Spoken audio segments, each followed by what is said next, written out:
오늘 이사야 말씀을 봅니다. 이사야서는 이 여러 가지로 그 성경에서 차지하는 비중이 큽니다. 첫 번째로 왜 이게 큰가? 이사야서는 대선지서입니다. 네, 여러분 대선지서하고 소선지서를 구별하는 방법이 무엇입니까? 대선지서는 위대한 사람이 쓴 거고 소선지서는 위대하지 않은 사람이 쓴 건가? 그게 아니라 대선지서는 길고 소선지서는 짧죠. 되게 간단해요. 근데 그 대선지서 중에서도 이사야가 선지서 맨 앞에 위치한 이유가 뭐냐면 이게 뭐 시기상으로도 그렇긴 하지만 그것도 있고 선지서 중에 제일 깁니다. 그래서 어, 선지서라는 게 하나님의 뜻을 나타내는 거죠. 지금 현재 하나님의 뜻을 나타내기도 하고 장래에 있을 하나님이 이루실 뜻을 드러내기도 하는 하나님의 선지자의 말을 기록하는 게 선지서인데요. 이사야서는 이 크기와 길이만큼 또 여러 왕들 속에서 이사야가 활동을 해요. 그래서 우시야로부터 시작을 해서 이 몇 왕을 거쳐서 이사야가 이제 선지자로 활동을 하고요. 또 뿐만 아니라 이사야서가 차지하는 비중이 또 큰 이유가 뭐냐면 신약에 가장 많이 인용되는 말씀, 신약에 가장 많이 다시 인용되는 구약 성경이 바로 이사야서입니다.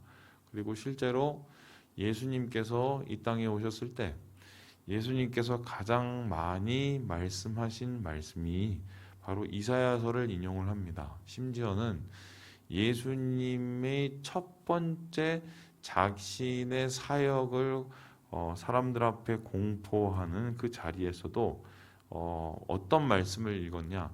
이사야서의 희년의 복음을 읽습니다. 그래서 가난한 자에게 복음을, 눌린 자에게 자유를, 이게 이제 이사야서 말씀이에요. 그래서 이사야서 말씀은 이렇게 성경에서 큰 비중을 차지하고 있다, 이렇게 보고 있어요. 자, 그런데 그 이사야의 말씀이 큰 비중을 차지하면서 이스라엘 백성에게 전하였던 메시지는 무엇일까 했었을 때 가장 선지서의 원형에 가까운 구조를 가지고 있습니다. 선지자들이 백성들을 앞에서 계속해서 말을 하는 이유가 뭡니까? 백성들이 잘하고 있는데 선지자가 이야기를 하지는 않죠.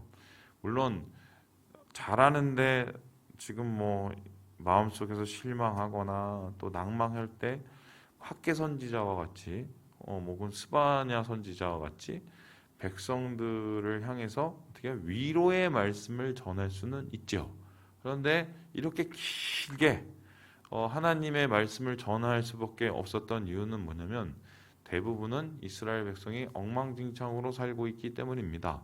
그래서 선지서에서 맨 처음에 얘기하는 건 뭐냐면 그들의 실상을 고발을 하죠. 이스라엘 백성의 실상, 어떤 실상입니까? 탐욕에 젖어 있고, 그리고 이 불의를 행하고, 가장 문제는 뭐냐면 이스라엘 백성이 하나님을 떠나서 우상을 섬기고 이방 신을 섬겼다는 것입니다. 그래서 이러한 불의와 불법의 세상, 그리고 음란과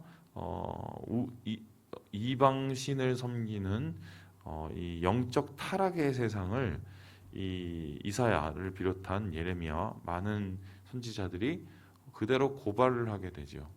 그러면 그렇게 실상을 고발을 하고 욕을 하는 게 뭡니까? 회개하라고 욕을 합니다. 그런데 그 다음에 비추어진 것은 뭐냐면 거의 비슷하게 선지자가 얘기를 해도 그 선지자가 이야기한 것을 듣고 우리가 잘못했구나, 우리가 회개해야겠구나, 이렇게 한 백성이 한 번도 없었습니다. 굳이 따진다면 한 번 있는데 언제냐? 요나서에 나오는 니느웨의 백성이 한 번 있어요. 그 사람들은 이스라엘 백성도 아니에요. 그럼 쉽게 설명하면 선지자가 선지 활동을 할 때 이스라엘 백성이 호의적으로 선지자의 활동에 응답하고 화답을 했던 적이 한 번도 없었다. 그럼 어떻게 됩니까? 선지자가 할 수 있었던 그 다음 행동은 뭐예요? 이 죄의 그들의 영적 타락의 이 앞으로의 대가, 미래를 얘기해 주는 거죠.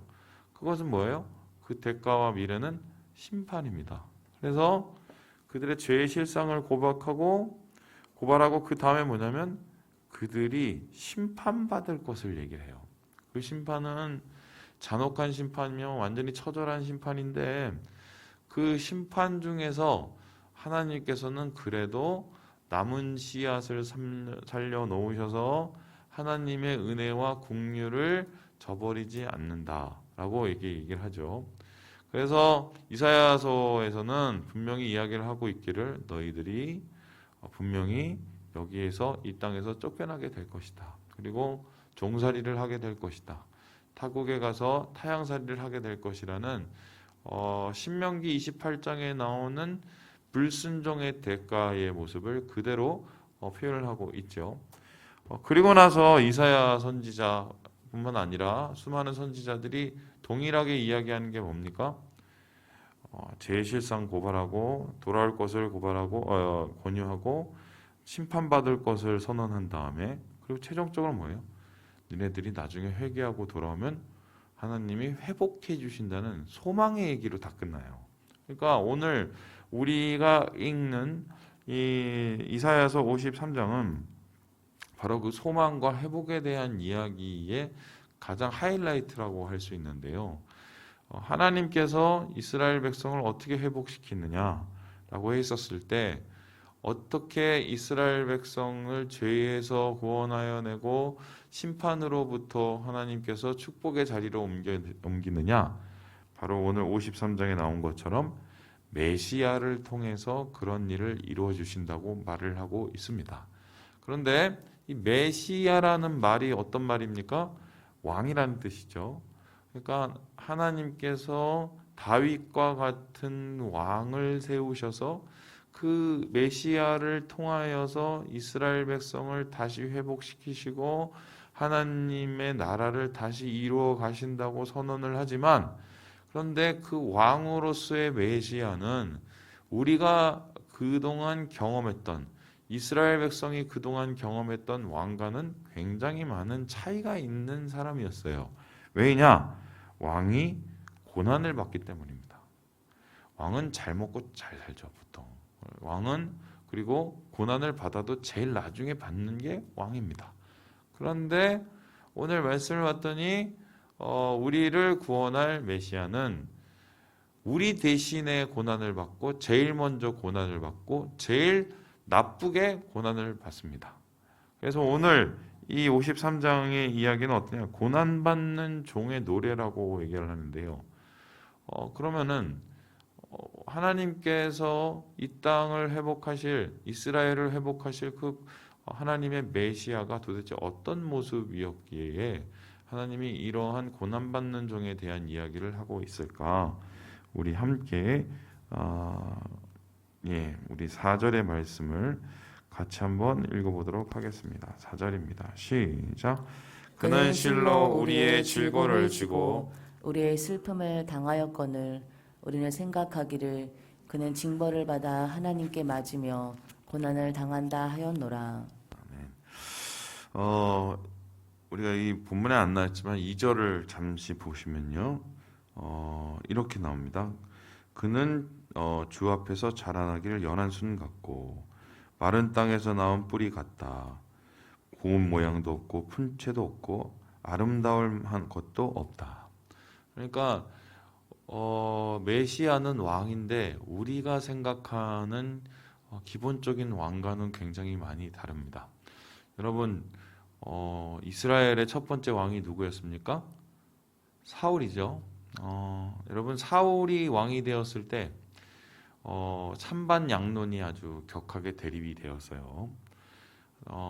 반대를 한 쪽은 왜 사울을 반대를 했냐면 사울이 베냐민 지파였기 때문입니다. 베냐민 지파란 당시에 사사기 시대의 마지막에 거의 몰살을 당한 지파예요. 근데 그 몰살을 당한 지파에서 어떻게 왕이 나오겠어요? 그러니까 이스라엘 백성들은 도대체 이 사울에 대한 출신 성분 때문에 그를 왕으로 받아들이기가 싫었겠죠. 그런데 그럼에도 불구하고 사울이 그나마 많은 사람들의 적잖은 찬성을 받았던 이유가 무엇이냐? 키가 크고 잘났기 때문입니다. 그래서 사울이 일단 키가 크고 잘생겼어요. 그러니까 풍채가 좋고 그리고 얼굴 생김새도 뭔가 사람들을 끌을 만한 인기가 있는 사람이었죠. 누가 그 정치하시는 분들이 그런 얘기 자주 하시는데 대통령은 누가 되느냐? 둘 중에 하나가 있어야 됩니다. 첫 번째, 매력이 있거나 뭐 저 돌아가신 그 노무현 대통령 같은 경우에 얼굴은 못생겼는데 이렇게 하면 또 제가 그분들 지지자한테 욕을 먹나요? 근데 뭐 저 솔직하게 얘기합니다. 잘생긴 얼굴은 아니잖아요, 그죠? 근데 매력이 있습니다, 그죠? 사람을 끄는 매력이 있어요. 그분이 아마 제가 알기로는 대놓고 국민들한테 정치 후원금을 받아서 대통령이 되신 분이에요. 아시죠? 그때 무슨 그 뭐지 돼지 그 저금통에 그 기금 넣어서 그 노무현 씨를 지지하던 사람들이 그 돼지 저금통으로 이렇게 해서 그게 아마 그 처음인 걸로 알고 있는데 제가 그만큼 이제 입지전적의 인물이었죠.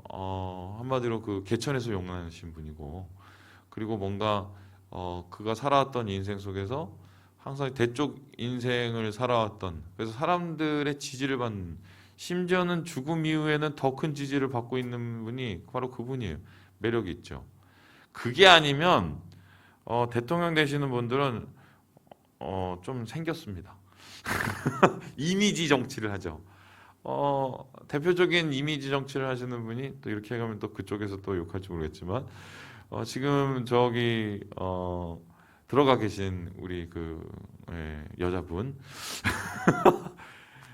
그 두 가지 이미지를 같이 가지고 있어요. 단아한 유경수 여사의 얼굴과 또 뭔가 그 과감한 또 이 박 대통령의 얼굴을 다 가지고 있죠. 그래서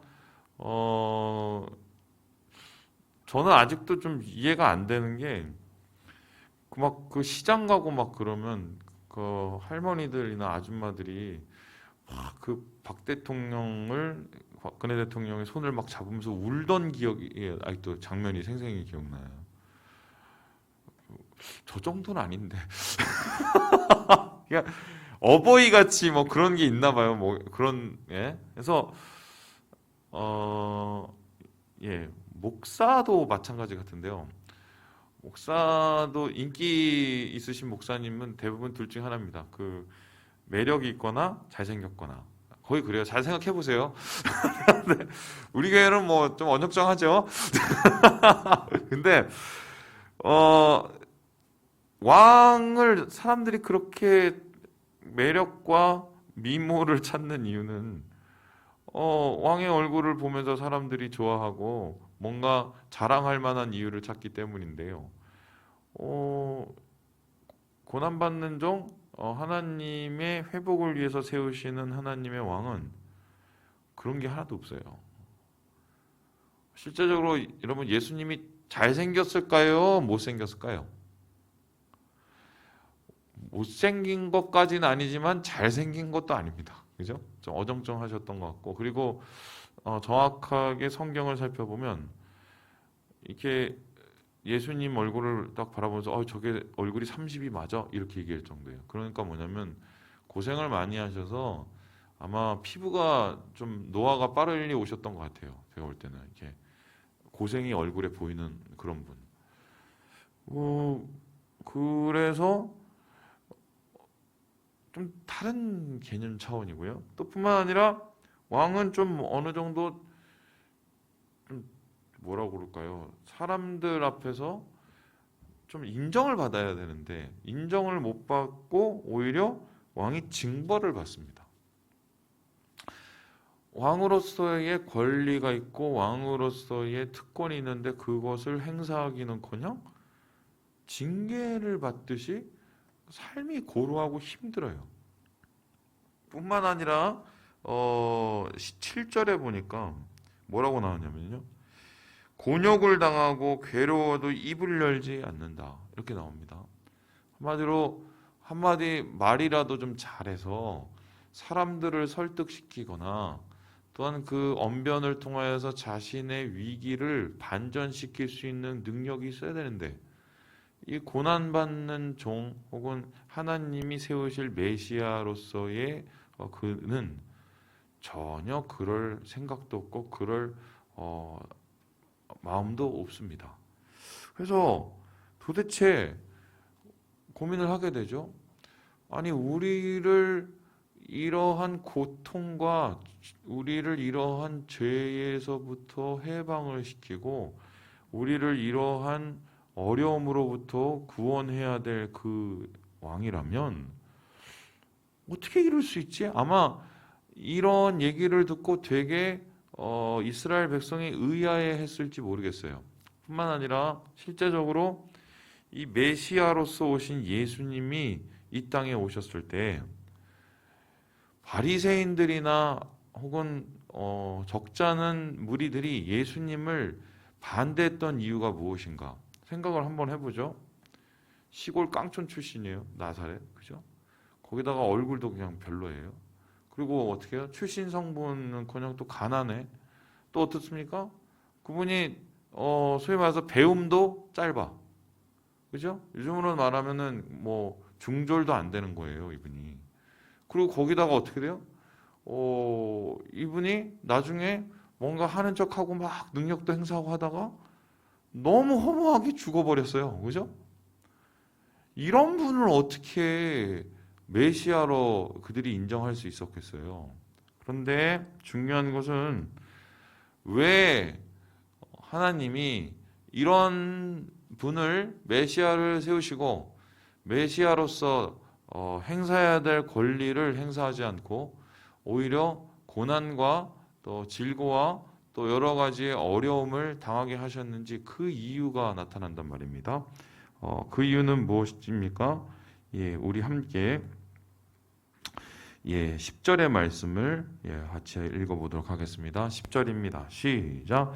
여호와께서 그에게 상함을 받게 하시기를 원하사 질고를 당하게 하셨은즉 그의 영혼을 속건제물로 드리기에 이르면 그가 씨를 보게 되며 그의 날은 길 것이요 또 그의 손으로 여호와께서 기뻐하시는 뜻을 성취하리로다. 이유를 정확하게 얘기하죠. 뭐로 드려요? 속건제물. 속건제물이 뭡니까? 누가 죄를 졌으면 그 죄에 대해서 보상을 하는 제사예요.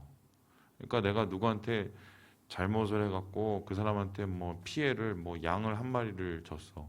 그러면 양 한 마리를 에 대한 피해의 그 보상을 하나님 앞에 드리고 그것을 어떻게 해요? 사함을 받는 거란 말이에요.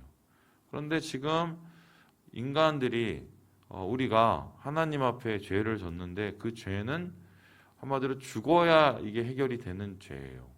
그러면 죽어야 되는 이 죄를 해결하기 위해서 할 수 있는 방법은 뭡니까? 사람이 대신 죽어야 돼요. 그 대신 죽는 게 바로 속건제물로 오실 고난받는 종 메시아죠.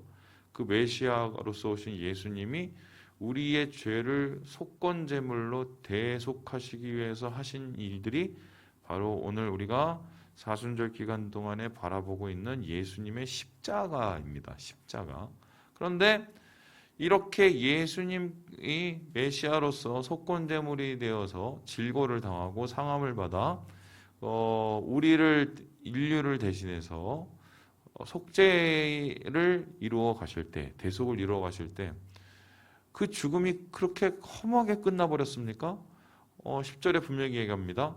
그렇게 속건제물로 드릴 때 씨를 본다라고 했어요. 그의 날이 긴다고 얘기했어요. 그리고 어떻게 해요? 하나님의 뜻이 성취된다고 얘기한단 말이죠. 그렇죠? 죽음이 그 이후에 열매를 많이 맺고 하나님의 뜻이 성취되는 하나님의 통로가 된다는 겁니다. 실제적으로 예수님께서 십자가에서 죽으심을 통하여서 많은 영혼을 얻고 어떻게요? 우리가 예수님의 희생을 통하여서 하나님의 자녀가 될 수 있었죠. 바로 그게 십자가의 비밀이요. 우리를 십자가의 피로 사신 예수님의 공로 아닙니까? 자, 그렇다면은 이러한 예수님의 메시아로서의 희생, 속죄의 제물로 돌아가신 예수님의 희생을 통해서 우리가 이 사순절 기간에 새겨야 되는 마음이 뭡니까? 전 두 가지라고 생각을 해요. 이것만 얘기하고 마치죠. 첫 번째, 누가 자랑할 수 있을까? 누가 자신의 의로움을 자랑할 수 있을까? 누가 자신의 능력을 자랑할 수 있을까? 아무리 잘나고 아무리 대단하여도 자기 죄에도 책임을 못 지는 인간입니다. 예수님이 핏값으로 사셔서 겨우 영혼을 구원한 사람들이에요, 우리는. 그래서 예수님의 십자가 앞에 어떻게 우리는 한없이 그 은혜를 느끼며 겸손해지죠. 뿐만 아니라 예수님의 십자가를 통해서 우리가 얻게 되는 묵상은 무엇입니까? 예수님이 십자가를 지신 후에 그들의 제자에게 분명히 얘기하셨죠? 나를 따라오거든 뭐를 지고 따라오라고 했어요? 자기 십자가. 자기 십자가는 것은 무엇입니까? 내가 누군가를 살리기 위해서 행하는 희생을 뜻해요. 십자가가 없으면 생명이 없습니다. 내가 무엇을 향한, 누군가를 향한 희생과 헌신이 없이 열매는 없어요. 한 알의 밀알이 썩어야 많은 열매를 맺습니다. 밀알이 안 썩고 그대로 있으면 방부제 엄청 먹지도 못할 밀알이죠. 그래서 이 땅 가운데 살아가는 예수를 따르는 우리들이, 예수님의 사람들이 예수의 길을 쫓아서 많은 열매를 거두어가는 십자가의 길이 무엇인지를 다시 한번 생각해 보게 되는 거죠. 예수 믿는다고 생각하면서 세상보다 더 편안하게 살고, 예수 믿는다고 생각하면서 세상보다 더 인정받고 살고, 예수 믿는다고 말을 하면서 세상보다 더 자랑할 게 많으면 이게 과연 십자가인가? 교회가 비판받고 있는 이유가 바로 그거 아니겠습니까? 예. 더 얘기하면 안 될 것 같아서 예. 또 흥분을 했어요. 예. 예. 여러분, 우리는 그런 존재들입니다. 십자가의 은혜, 예수 그리스도의 희생을 다시 한번 기억하면서 우리의 삶을 다시 한번 돌아보시고 주의 은혜를 다시 한번 회복하시는 오늘 하루 되시길 주님의 이름으로 축원합니다.